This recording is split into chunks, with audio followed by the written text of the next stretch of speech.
Haleluya. Puji Tuhan, kita berjumpa kembali dalam kasih Tuhan Yesus Kristus, tetap dengan semangat, dengan sukacita, karena kerinduan kami supaya semakin banyak orang diselamatkan. Karena memang jelas Alkitab mengatakan, hanya Tuhan Yesus jalan kebenaran dan hidup. Tidak ada seorang pun yang bisa datang kepada Bapa kecuali melalui Tuhan Yesus. Kisah 4 ayat 12, di bawah kolong langit ini tidak ada nama lain yang olehnya manusia bisa diselamatkan. Oleh sebab itu, maka sebagai beban dan tanggung jawab kepada Tuhan, ya, kami terus hadir untuk menyatakan bahwa Tuhan Yesus satu-satunya juru selamat. Di bawah kolong langit ini tidak ada nama lain yang olehnya manusia bisa diselamatkan. Nah, saya percaya semua yang menonton acara ini sedang tinggal di bawah kolong langit. Belum ada yang di atas langit, kan? Oleh sebab itu, dengarkan firman Tuhan, dan saya rindu supaya kita semua bisa diselamatkan. Dan kami rindu dengan sukacita, sekalipun kondisinya agak dingin, dan kami juga agak flu, ya mohon maaf, tapi kami dengan semangat untuk mau terus berbagi. Nah, pada malam hari ini, narasumber akan menceritakan bagaimana hebatnya Tuhan Yesus, ya. Beliau masuk ke gereja, dan apa yang terjadi di dalam gereja, ya. Beliau sampai nangis-nangis dan beliau dijamah Tuhan, ya.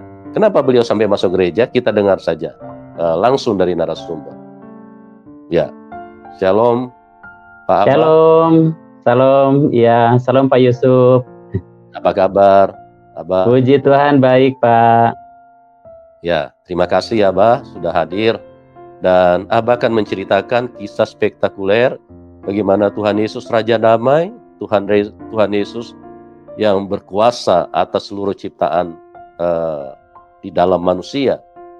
Karena dialah pencipta daripada manusia. Dan dia hadir dan dia menyelamatkan Abah atau Dedi. Ya, ini tidak bisa dibantah kalau Tuhan Yesus benar-benar Tuhan. Yang pertama, kalau dia hanya Tuhan untuk orang Kristen, ngapain dia temui si Abah? Ngapain dia datangi Dedi? Gak perlu, ya. Cari saja orang Kristen. Tapi di sini membuktikan, yang pertama dia Maha Kuasa, dia melampaui apapun kekuatan, baik Amin. Kekuatan pertahanan iman manusia, kekuatan agamawi. Tuhan Yesus jauh di atas daripada itu. Dia hadir, akhirnya Pak Abah menjadi percaya. Nah, saya tidak perlu berlambat-lambat lagi karena Abah sudah ada di tengah-tengah kita, maka saya persilakan kepada Abah untuk menceritakan kesaksiannya yang luar biasa. Waktu dan tempat saya serahkan kepada Abah. Silakan. Yuk, salam. Terima kasih Pak Yusuf atas kesempatan yang diberikan untuk menyaksikan kebesaran Tuhan. Perkenalkan, nama Abah Dedi Tata Karmita. Kenapa disebut Abah? Karena Abah salah satu penyiar di radio di Bandung. Jadi dapat panggilan Abah itu dari pendengar, ya. Satu kehormatan bisa diberikan nama Abah, ya. Perkenalkan tadi, nama Abah Dedi Tata Karmita, asli dari suku Sunda, dari Sumedang, ya. Tempat lahir di Sumedang, tapi besar di Jakarta, ya. Sekarang tinggal di Bandung, gitu. Istri 1, anak 3, cucu 1, dan puji Tuhan semuanya dalam keadaan sehat walafiat. Ya, terima kasih Abah. Kalau mau menyaksikan kebaikan Tuhan terlalu banyak. Tuhan sudah berbuat baik, ya.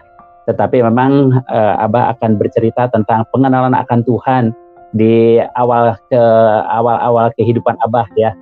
Jadi tahun 98 ini Abah masih bekerja di salah satu perusahaan di Jakarta, di Tangerang, ya, di Tangerang. Karena Abah memang dari seberang, ya, dari Muslim maksudnya, jadi rada antipati pada orang-orang yang non Muslim, gitu, ya. Jadi dulu memang kita boleh dibilang bahwa didoktrinin kita cukup keras, gitu, ya. Tetapi walaupun kita benci sama mereka, walaupun kita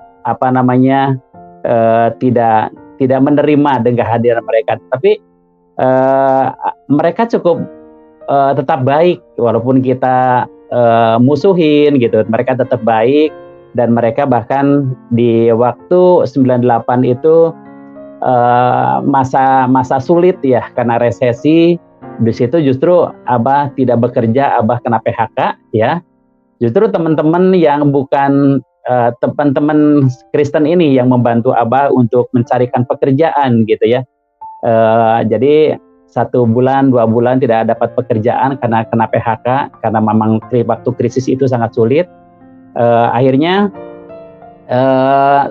ada salah satu teman di kantor, dia bilang, Dad, mau nggak katanya kalau kamu bekerja di mana itu?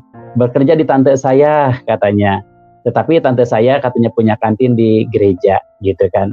Abah bilang, waduh, nggak dulu kalau misalnya di kantin di gereja gitu kan. Nanti Abah takutnya jadi orang Kristen gitu kan. Itu udah ada penolakan dari awal ya satu.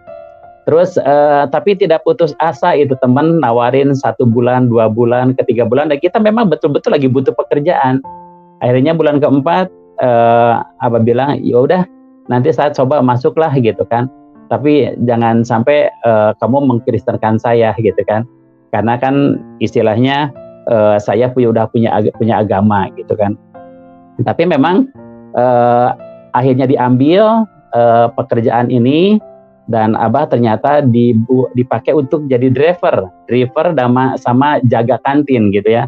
Karena mungkin Abah dulu awalnya jadi sales, jadi untuk berkomunikasi dengan pembelinya sangat lancar, dan di kantin itu selalu barangnya laris, bahkan selalu kehabisan gitu kan. Ya, tetapi memang ada satu kejadian aneh ini. Jadi si bos Abah itu kan memang salah satu pendoa dari salah satu gereja juga. Kalau mau naik ke mobil itu selalu bilang, Dad, tolong disetelkan lagu-lagu rohani kan. Nah, lagu ini ya dikasih CD-nya dulu dikasih CD-nya terus disetelin gitu ya. Awal-awalnya memang agak risih itu dengar radio ini, dengar lagu-lagu Kristen, karena memang tidak pernah mendengarkan gitu kan. Awal-awalnya kayak gitu. Terus lama-lama kok lagunya kok sangat menyentuh sekali gitu ya. Ternyata lewat lagu itu ada, ya kalau sekarang mungkin boleh bilang ada urapan ya, ada jamahan gitu dari lagu-lagu ini. Kebetulan memang Abah juga ya seneng nyanyi lah gitu ya. Jadi boleh dibilang, waduh ini lagu ini tuh enak banget kok, menyentuh sekali gitu kan. Ini tuh lagu apa gitu kan? Ya kadang-kadang seperti itu. Itu ke-1. Kedua lagi, si bosnya itu selalu duduk di belakang kemudi atau di belakang supir. Ya di mana Abah lagi nyetir, dia selalu tangannya diangkat begini ke depan ya, ke kepala Abah, dan di situ selalu doa. Abah melihat dari spion tengah itu kadang-kadang, ini orang ngapain gitu Kak? Kayaknya dia itu lagi kumat kamit, lagi doa gitu. Abah juga tetap berdoa juga dengan keyakinan Abah awal-awal. Tapi lama-lama kelamaan ya itu, jadi istilahnya merasa sekeras apapun hati kita, sekeras apapun ada peribahasa, walaupun batu itu keras, kalau setetes demi setetes ya air itu menjatuhi batu itu, maka batu itu akan akan ada bekasnya gitu ya. Jadi itu juga sama di perumpamaan itu. Jadi merasa bahwa aduh, kok bener ya hidup kita kok masa mau seperti ini terus gitu kan. Apa betul kita udah betul ini jalannya, apa memang kita memang salah jalan gitu, salah kepercayaan. Itu tuh ada di pikiran kita, di pikiran Abah gitu ya. Lama kelamaan ya suatu saat Abah memang istilahnya karena Abah sering di kantin, jadi akhirnya kebagian belanja ke pasar. Dia bilang tuh, Dad, besok jangan pulang ya, karena besok ada KKR, jadi kamu besok harus beli kue ke Pasar Senen. Karena di Pasar Senen itu kan memang tempat kue basah ya, kalau subuh-subuh itu. Jadi selalu Abah selalu ke situ belanjanya. Akhirnya oke, saya nggak pulang ke Bogor. Waktu itu tinggal di Bogor ya kan, di kampung istri gitu kan, di Gunung Putri, daerah Gunung Putri. Akhirnya sudah nginep di Jakarta gitu kan, paginya belanja. Nah semalaman itu Abah tuh nggak bisa tidur karena memang panas sekali kalau di Jakarta ya. Udah gitu tuh banyak nyamuk lagi, aduh pokoknya komplit dah banget gitu. Nah bakal baca-baca majalah ya, di situ baca majalah ternyata waktu baca majalah itu riwayat tentang Yusuf ya, bukan Pak Yusuf Manobulu ya. Ini yang di Alkitab Pak Yusuf juga gitu kan. Nah, begitu baca kisahnya gitu. Waduh kok sedih sekali ya dia teh gitu kan. Udah dibenci sama adik-adiknya gitu. Udah dibuang ke sumur, dijual gitu kan. Nah, waktu itu tuh memang Abah percaya itu Roh Kudus yang menggerakkan Abah waktu itu gitu untuk membaca itu. Dan akhirnya sudah itu bisa nangis gitu.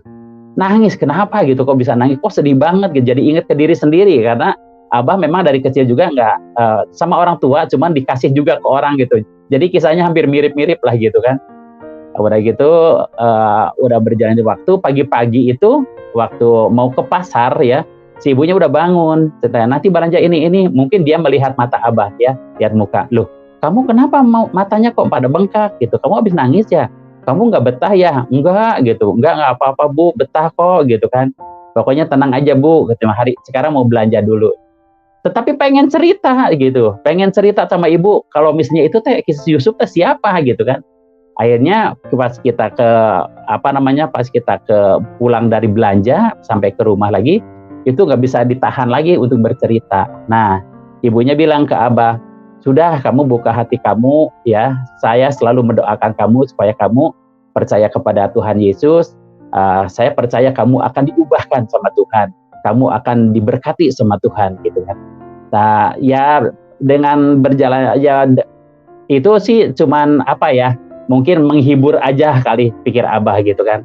Udah aktivitas biasa ke gereja lagi, setiap hari Minggu kita ke gereja. Nah, ternyata yang dulu dikira orang Kristen itu jahat, orang Kristen itu istilahnya nggak ya makan babi lah segala macam kayak gitu kan, kita dengar yang jelek-jeleknya aja tentang orang Kristen gitu kan. Ternyata mereka itu punya kasih gitu. Setiap mereka belanja, misalnya belanja 75.000, misalnya uangnya 100.000. Dia selalu bilang, udah kumpulin aja kembaliannya, jangan saya kasih kamu, kumpulkan buat anak-anak kamu, nanti supaya anak-anak kamu dapat makan. Nah, Abah terharu di situ. Loh, ternyata orang Kristen gening baik ya, gitu kan. Padahal dulu kita didoktrinin bahwa mereka itu kafir gitu kan. Mereka itu kafir, mereka itu memang istilahnya yang harus yang harus dilawan gitu. Tapi mereka kok baik banget ya gitu. Itu bukan satu, bukan dua gitu. Rata-rata memang baik gitu semuanya. Ya. Tetapi di masa-masa yang seperti menikmati kebaikan mereka, tiba-tiba itu kantor DPR MPR-nya itu diduduki mahasiswa. Karena dulu gerejanya kita ada di Karsa Pemuda, di gedung Karsa Pemuda, di sebelahnya TVRI ya di Senayan gitu. Jadi waktu itu kita nggak bisa beribadah lagi di gedung Karsa Pemuda, tetapi gerejanya pindah ke JHCC ya, Jakarta Convention Center gitu kan. Nah udah begitu pas pindah ke gereja, ternyata kita nggak bisa buka kantin di JCC-nya gitu, karena kan di di JCC-nya itu ada kafe ya, jadi kita tidak bisa membuka kantin di situ. Akhirnya Abah dirumahkan gitu kan, Abah pulang ke Bandung gitu ya. Abah pulang ke Bandung, kata si ibu, nanti kalau ada pekerjaan nanti ditelepon lagi. Pokoknya kamu tetap, katanya kalau gaji mah dapat, tapi memang tidak sebesar waktu kamu bekerja gitu. Akhirnya pulanglah ke Bandung, ke Bogor ya. Udah pulang ke Bogor ini, jadi pulang ke Bogor, justru waktu di Bogor ini kita ingat bahwa wah ternyata kita ada yang kehilangan ya gitu. Ada perasaan kehilangan di hati kita gitu, yang tadinya kita dengerin lagu Damai Sejahtera, ada sukacita gitu, kok datang ke Bogor kita jadi istilahnya pokoknya hampa sekali gitu, pokoknya ada sesuatu yang hilang gitu, nggak ada yang merhatiin juga, bagaimana ini gitu kan. Akhirnya udah beberapa minggu kemudian di Bogor gitu, kita juga coba-coba cari gereja di daerah Cibinong, di daerah Citerep gitu, cari-cari gitu kan. Memang beberapa kali lah kita juga cari ke Cibinong gitu, karena terlalu dekat dengan rumah juga resiko gitu kan, karena keluarga pasti marah sekali gitu kan. Akhirnya ya sudah, akhirnya kami cari gereja mungkin beberapa minggu, akhirnya memutuskan lagi Abah bahwa Abah mau ke Jakarta. Bilang ke istri mau nyari pekerjaan ke Jakarta karena memang kita perlu biaya kan. Kebetulan waktu itu anak Abah tuh paling besar teh masuk SMP waktu itu. Akhirnya ke Jakarta, ke GCC Jakarta Community Center, ke situ. Akhirnya di situ ya ikut ibadah, tapi ternyata ibadah yang ketiga ya, ibadah ketiga, karena ibadah 1, kedua itu kan pagi sekali. Sedangkan Abah dari Bogor itu naik mobilnya aja udah jam 9 gitu. Jadi mungkin sampai Jakarta bisa jam 11. Nah itu teh kayaknya ibadah ketiga gitu, ibadah terakhir kayaknya. Nah ternyata waktu ibadah terakhir itu Abah nanya sama pengerjaan di situ, sebelah Bu, kalau di sini ada baptisan itu sebulan berapa kali gitu kan? Oh dibilang, oh hari ini ada baptisan, dia bilang gitu. Oh gitu Bu, sampai kapan? Hari ini, senang itu mobilnya udah mau berangkat, dia bilang gitu. Wah saya mau dong Bu, senang. Bapak dari mana? Senang. Saya juga dari Bandung, cuman saya dulu kan kerja di sini. Oh iya senang, ini ya senang drivernya Ibu Olga ya, dia bilang. Oh betul, saya bilang gitu. Oh ya Pak, sebentar nanti saya panggilin dulu, katanya mobilnya. Akhirnya dipanggil, itu driver mobil yang baptis, akhirnya Abah ikut. Dan akhirnya Abah dibaptis. Abah juga nggak ngerti gitu kan.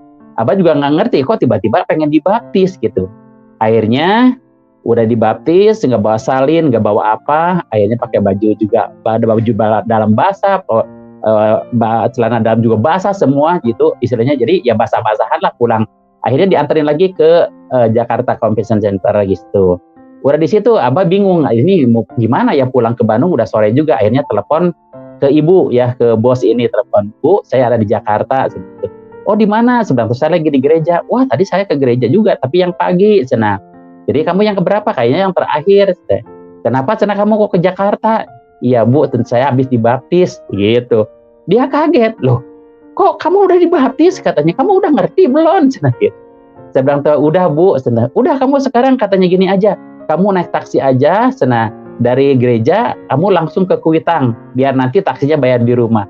Akhirnya puji Tuhan ya, ke Kuitang. Udah di Kuitang itu baru sampai gitu, udah dipeluk gitu. Wah dipeluk udah sukacita banget, dibilang puji Tuhan, akhirnya kamu katanya percaya Tuhan, akhirnya kamu katanya sudah dibaptis. Kami percaya, saya selalu berdoa untuk kamu, kami percaya Tuhan akan pakai kamu.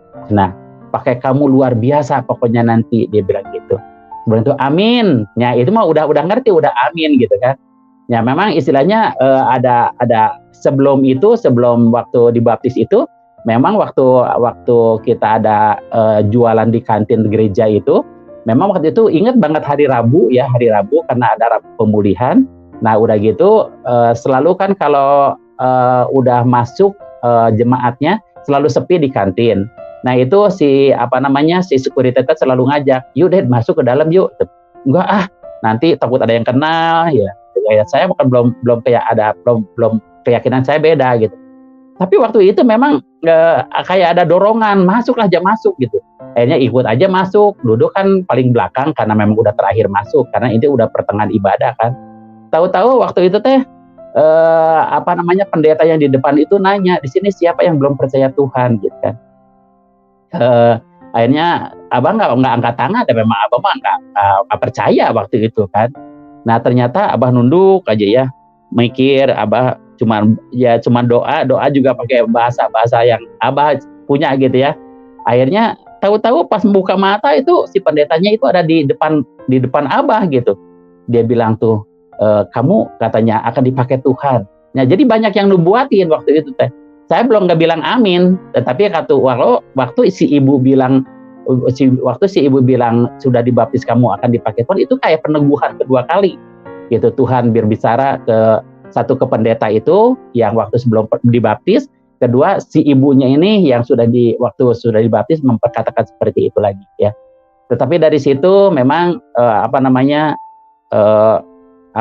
bukan ini awal dari masalah sebetulnya ya, dari keluarga. Jadi keluarga belum tahu kalau Abah udah pindah keyakinan gitu.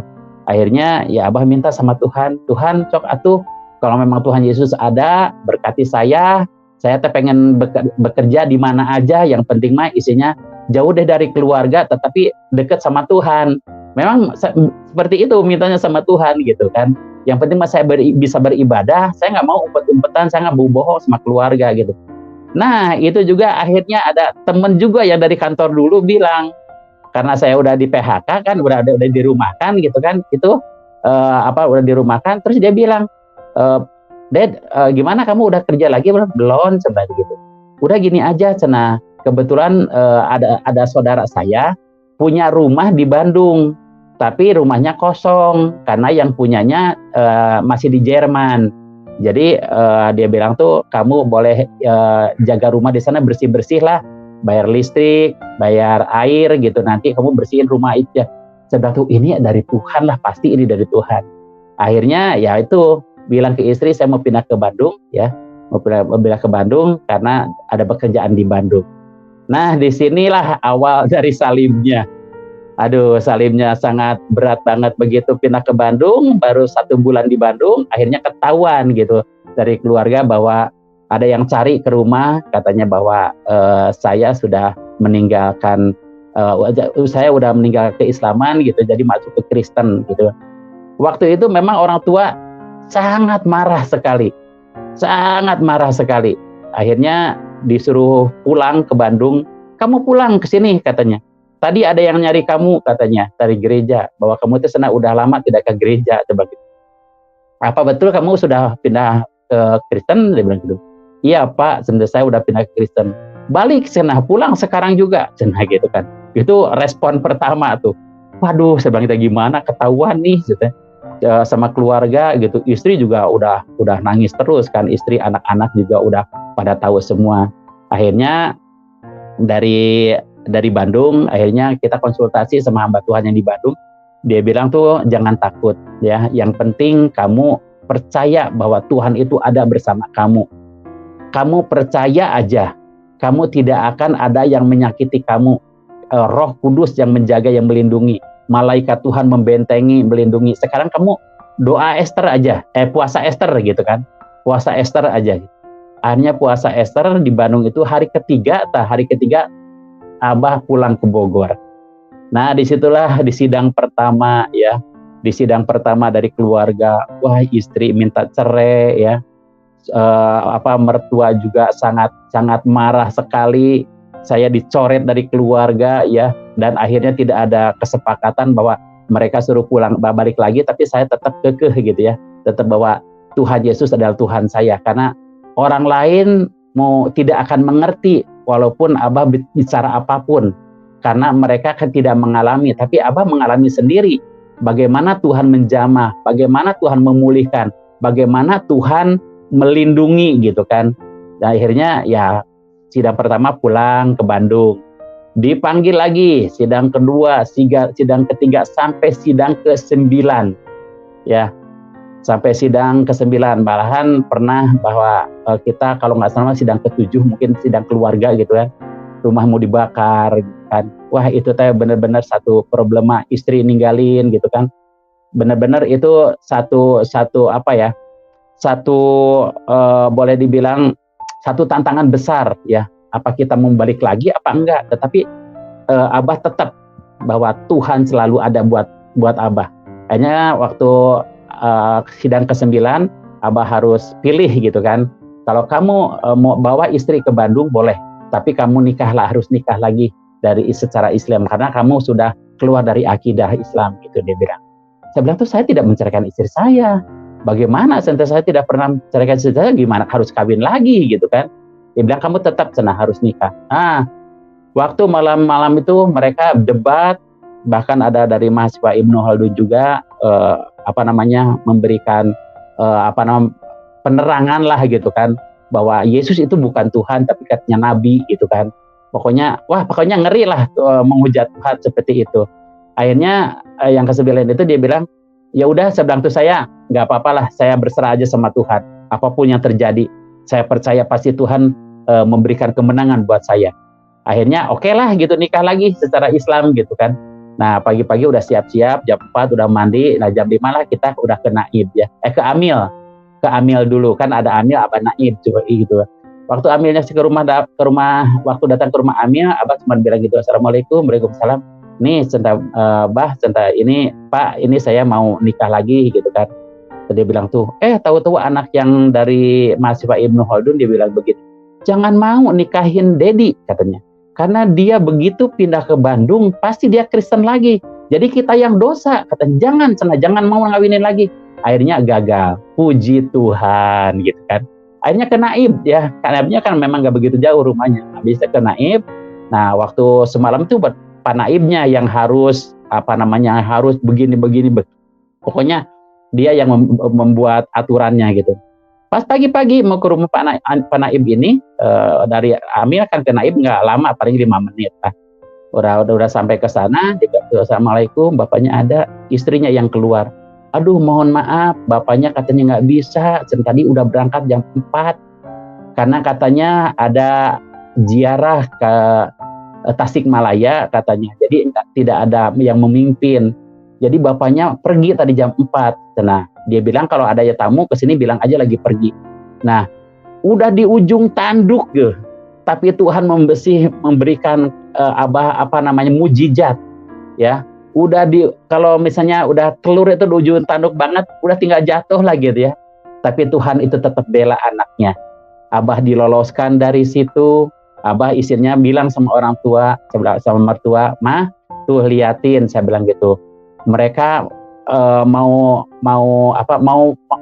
usahain seapapun, segimanapun mereka ya, tetap Tuhan Yesus itu menjaga saya, membela saya sampai hari ini gitu kan, sampai detik ini gitu. Gimana ini? Akhirnya mereka menyerah. Udah bawalah istri ke Bandung gitu kan. Tapi jangan hari ini, pokoknya kalau hari ini pasti rame, udah kamu pulang aja duluan. Akhirnya pulang Abah ke Bandung. Pulang ke Bandung di sini, akhirnya tetangga nanya, bukan orang Kristen loh, tapi mereka orang Konghucu, karena tetangga di komplek itu memang ini orang Tasik ceritanya. Dia bilang, loh, dulu kan belum Abah ya, Pak Dedi mana katanya istrinya mau diajak ke Bandung. Saya bilang tuh, iya Bu, belum bisa, karena kan harus ada biaya gitu kan. Anak-anak juga kan, anak 3 gitu kan, istri 1, kalau naik bis repot, harus bawa barang juga. Nah dia bilang, udah bawa mobil saja, pakai mobil saya aja sana ke Bogor. Tadi saya mau ke Tasikmalaya, katanya supirnya nggak masuk. Jadi mobilnya katanya nggak jadi dibawa ke Tasik. Sekarang katanya bawa aja ke Bandung, ke Bogor sana untuk jemput istri, dia bilang. Akhirnya jemputlah ke Bogor ya, jemput istri ke sana. Memang sebelum ke Bogor saya udah bilang, nih nanti saya menjemput kamu jangan bawa banyak barang lah, yang secukupnya aja, yang penting anak-anak dibawa semua segala macam. Dan istri saya sempat nolak, saya tidak akan ikut kamu, dia bilang itu, karena saya nggak mau pindah gitu kan. Saya mau pindah ikut ke Bandung, tapi sama beda masing-masing keyakinan. Saya bilang iya nggak apa-apa, yang penting kan nanti kita bersama lagi. Akhirnya mau dijemput, akhirnya sampai ke Bandung, ya udah pagi ke Bandung tuh udah subuh, dulu kan belum ada jalan tol ya. Akhirnya sudah sampai ke Bandung, akhirnya kita kumpul di Bandung, di rumah bos ya. Karena menikmati ya rumah satu besar ya, air panas, mandi pakai air panas, listrik, kita los, telepon gitu. Pokoknya itu benar-benar Tuhan tuh menempatkan Abah di Bandung itu luar biasa banget. Yang punyanya di Jerman punya rumahnya, tapi yang menikmati Abah gitu kan. Terus Abah juga bisa masuk ke sekolah, yang penting anak-anak dimasukin ke sekolah Kristen dulu biar jiwanya bisa bisa percaya dulu. Dan puji Tuhan, yang satu masuk SMP waktu itu, yang satu masuk SD ya, belum, yang satu paling kecil belum. Ya, itu. Tapi ya memang perjalanan dari situlah, jadi keluarga di Bogor, balik keluarga di Sumedang juga nggak terima. Mereka mencoret dari keluarga bahwa Abah itu udah dianggap mati aja. Udah nggak ada hak lagi untuk warisan, nggak boleh pulang ke kampung, nggak boleh pulang ke Bogor. Pokoknya kita benar-benar ya terperangkap di Bandung lah. Tetapi semuanya itu Tuhan jagai, Tuhan lindungi ya. Ada firman Tuhan mengatakan, apa yang tidak pernah dilihat oleh mata, didengar telinga, timbul dalam hati pikiran kita, Tuhan sudah sediakan bagi yang mengasihi Tuhan. Dari situlah kita baru benar-benar mengasihi Tuhan, kumpul dengan keluarga ya di Bandung di sini. Tapi di sinilah baru awal Tuhan memberkati ya. Tuhan mengubahkan yang tadinya kita tidak, rumah di Bogor tidak dikasih, sedikit pun tidak dapat. Akhirnya datanglah ya orang Jerman itu pulang ke rumahnya. Akhirnya kita ngontrak di pinggir komplek ya. Jadi kompleknya sama rumah Abah itu cuman kebatasin oleh tembok aja. Akhirnya ngontrak Abah di sini. Lama-lama dari ngontrak ini Abah cuma bilang sama Tuhan, Tuhan, kalau rumah ini kebeli, kalau rumah ini saya rumah ini itu untuk kemuliaan nama Tuhan. Akhirnya rumah ini yang sekarang Abah tempatin itu dulu kan ngontrak cuma 2 bulan ya. Lama-lama dia bilang tuh yang punyanya, udah dibeli aja rumahnya. Katanya, aduh, saya bilang tuh uang dari mana Bu? Saya nggak punya uang. Tenang katanya. Kebetulan anak saya kuliah, jadi Bapak bayarnya untuk bayaran semester anak-anak aja. Anak saya sekolah, kuliah. Dia bilang tuh, oh boleh kalau gitu. Dihitung. Akhirnya puji Tuhan lunas juga rumahnya. Nah Tuhan juga baru berkati Abah. Tadinya Abah jadi driver, terus ada anak, ya hamba Tuhan juga bilang, dia bilang tuh, udah kamu cari tempat, katanya, kamu mendingan jualan aja, nanti kamu kan udah bisa, dasarnya udah ada untuk komunikasi berjualan. Akhirnya Abah nyari tempat, namanya di Cigondewah, jualan kain ya. Dari jualan kain itulah Abah baru diberkati Tuhan ya. Baru kelunasin rumah ini gitu, bisa beli kendaraan gitu kan. Bahkan apa yang tidak pernah terpikirkan itu Abah bisa keliling dunia gitu kan. Diajak pemerintahan karena produk baju kain Abah itu Abah produksi menjadi kebanyakan dilukis untuk baju, dilukis untuk pokoknya untuk pakaian lah kebanyakan mah. Nah ternyata Abah rangkul pemerintah dari Kementerian Koperasi jadi perwakilan Jawa Barat untuk pameran ya, untuk pameran ke China, untuk ke Singapura, untuk ke Brunei, untuk ke Malaysia gitu kan. Itu tidak pernah terbayangkan ya. Nah, kalau Tuhan sudah membuka pintu berkat untuk kita, ya tidak ada satupun orang yang bisa menutupnya. Nah, dari situlah Abah baru bilang, oh ternyata benar ya. Ternyata itu kalau kita mau diberkati itu asal kita setia, asal kita taat, itu pilihan, ya. Sampai akhirnya Abah bisa nguliahin anak 3 gitu kan, anak 3 dikuliahin sampai 2 lulusan Maranatha, 1 lulusan Likmi ya. Jadi semuanya sarjana, jadi tidak pernah terbayangkan. Tapi ternyata Tuhan tidak cukup di situ aja gitu ya untuk memberkati Abah. Ternyata waktu Tuhan memilih Abah pasti punya tujuan. Tujuannya apa? Ya kita nggak tahu juga tujuannya seperti apa. Tapi tujuannya ya misteri lah buat kita. Nah ternyata Abah dipertemukanlah dengan satu komunitas, yaitu orang-orang Sunda yang sudah mengenal Tuhan. Disitulah Abah ketemu, dan karena Abah senang nyanyi gitu kan ya, akhirnya Abah dia bilang kita bikin lagu yuk gitu kan, kita bikin lagu, nanti katanya kalau kita ada uang kita bisa bikin CD. Ya kebetulan dulu kan Abah lagi diberkati banget ya, dari toko saat tadinya 1, tokonya di 2 gitu kan. Jadi puji Tuhan kita bikin album lah, bikin lagu Sunda. Udah 8 tahun yang lalu kita bikin album Sunda ya. Tapi ya puji Tuhan baru 5 bulan yang lalu ya lagu Sunda ini jadi viral. Jadi Abah juga banyak diintimidasi, wah gitu kan, ini orang Sunda kudu diusir segala macam seperti itu. Jadi banyak hal lah istilahnya. Tapi Tuhan memang sedang promosikan Abah untuk lagu-lagu Sunda. Ya sekarang udah ada 3 album untuk lagu-lagu Sunda rohani ya. Abah juga punya komunitas juga namanya Pasundan Menyembah ya. Berdoa untuk Pasundan Menyembah untuk Sunda gitu kan. Juga main film juga gitu. Jadi ada main film miniseri, film Sunda ya, film-film rohani Sunda untuk pelayanan kebanyakan di media gitu. Mungkin itu aja, waktunya terlalu panjang kayaknya kalau secara garis besarnya aja. Kalau secara detailnya masih sekarang puji Tuhan istri sudah dibaptis juga, udah pelayanan sama-sama, anak-anak juga udah pelayanan sama-sama sama Abah sendiri. Jadi semuanya udah dimenangkan. Abah percaya, satu orang percaya ya sekeluarga diselamatkan, dan itu jadi jaminan. Untuk saat ini kita udah sama-sama pelayanan dengan istri juga. Begitu aja Pak Yusuf. Baik, terima kasih Abah, luar biasa ya.